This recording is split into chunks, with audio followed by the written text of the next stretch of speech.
Hi, boys and girls. In this video, we are going to learn how to turn our notes for the end of your narrative planner into full sentences.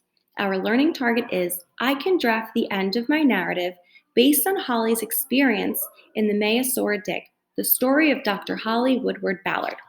Today, I want us to take a look at the criteria for compelling narrative.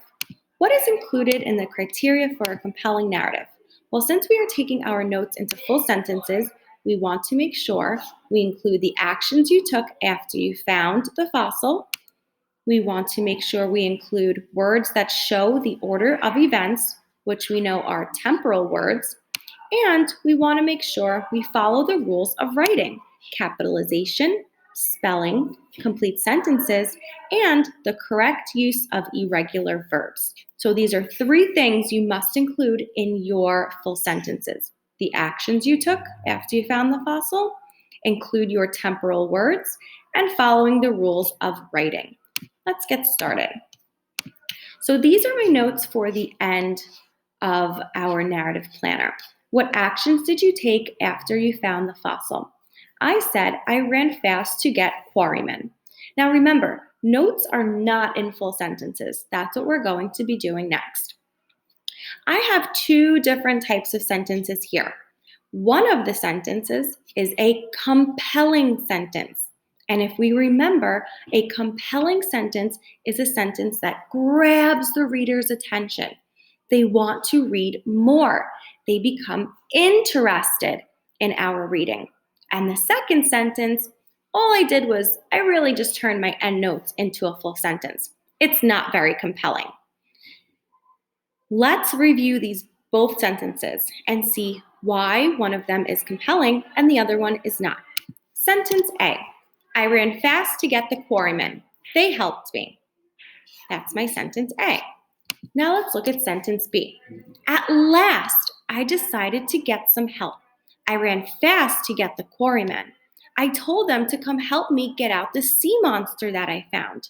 I couldn't wait to see what the creature looked like. Now, which one do you think is a compelling sentence? A or B? I hope you have an answer. Now, my next question is, which of these sentences has temporal words? Because remember, we must include temporal words in order to write a compelling sentence. So which one of them have temporal words? Great. So boys and girls, if you chose sentence B, you are correct.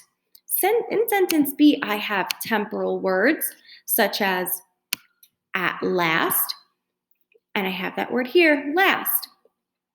Now, in sentence A, it's not that compelling. I just said I ran fast to get the quarrymen. They helped me. But in sentence B, I give so much more information. I'm telling you, I decided to get some help. I ran fast to get the quarryman, which we have in our notes right here. Ran fast to get the quarryman. I ran fast to get the quarryman. But I didn't stop there. I explained why I went to get the quarryman. Because I needed to get the sea monster out that I found. Do you see how I said what it looked like? A sea monster. And then I tell you, I couldn't wait to see what the creature looked like. And I used a form of punctuation, my exclamation mark. So I'm making this sentence a lot more exciting and I'm giving more information, as well as making sure I use those temporal words. Now it's your turn. You are going to turn your end notes into a full sentence. Be sure to use temporal words. Make sure that you give a little bit more information. And you are following the rules of writing: capitalization, punctuation. Good luck, boys and girls.